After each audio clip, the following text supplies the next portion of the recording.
হরে কৃষ্ণ। আগের ব্লগে আমি তোমাদের সাথে শেয়ার করেছিলাম জন্মাষ্টমীর দিন সকাল থেকে আমি কী করেছিলাম। গোপুর অভিষেক করানো, তারপর ঠাকুরের জন্য যা যা ভোগ বানিয়েছিলাম সেগুলো সবই তোমাদের সাথে শেয়ার করেছিলাম। এই ব্লগে আমি তোমাদের সাথে শেয়ার করব ঠাকুরকে আমি যে ভোগ নিবেদন করেছিলাম, ভোগের থালাগুলো কীরকমভাবে সাজিয়েছিলাম। ভোগ বানানো হয়ে যাওয়ার পরে আমি ফ্রেশও একটা নতুন জামা পরে নিয়েছিলাম।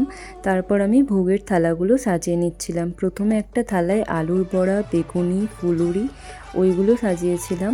তারপর একটা থালার মধ্যে 5 রকম ভাজা যা হয়েছিল, আলু ভাজা, পটল ভাজা, বেগুন ভাজা, শাক ভাজা, উচ্ছে ভাজা, ময়দার লুচি ওটা সাজিয়েছিলাম।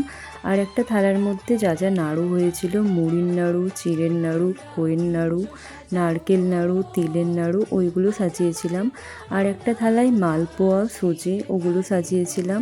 আর একটা থালার মধ্যে তালের যা বানিয়েছিলাম, তালের লুচি, তালের পুলি পিঠে, তাল ফুলুরি ওইগুলো সাজিয়েছিলাম। আর প্রত্যেকটা ভোগের ওপর কিন্তু তুলসী পাতা দিতে হয়, তাই আমিও তুলসী পাতা দিয়েছিলাম। তারপর চালের পায়েসও বানিয়েছিলাম। চালের পায়েসটা একটা বাটিতে তুলেছিলাম, আর তার উপর থেকে একটু পেস্তা কুচি, কাজু কুচি দিয়েও সাজিয়ে দিয়েছিলাম। আর ওপরে তুলসী পাতা তো দিয়েইছিলাম। তারপর এখানে যে তালের ক্ষীরটা বানিয়েছিলাম, ওই ক্ষীরটাও একটা বাটিতে তুলে নিয়ে ওপর থেকে একটু পেস্তা কুচি, কাজু কুচি দিয়ে ওপরে তুলসী পাতা দিয়ে দিয়েছিলাম।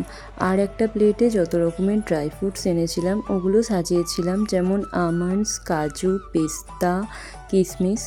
তার উপরেও একটা তুলসী পাতা দিয়ে দিয়েছিলাম। আর এখানে পোলাওটা আমি বাটিতে নিয়ে তারপর থালাতে সাজিয়ে দিয়েছিলাম।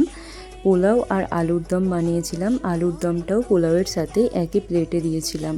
জানি না কতটা কি করতে পেরেছিলাম, কিন্তু প্রত্যেক বছরই আমি ভোগের ডালা ঠাকুরের এরকমভাবেই সাজাই। তারপর এখানে একটা প্লেটের মধ্যে অনেক রকম সবজি দিয়ে খিচুড়ি বানিয়েছিলাম, তো খিচুড়িটাও তুলেছিলাম। আর খিচুড়ির ওপর তুলসী পাতাও দিয়ে দিয়েছিলাম। তারপর এখানে একটা বাটিতে মাখন মিষ্টি তৈরি করেছিলাম, ওটা দিয়েছিলাম। আর এখানে একটা বড় থালার মধ্যে অনেক রকম মিষ্টি সন্দেশ ওগুলো সাজিয়ে দিয়েছিলাম।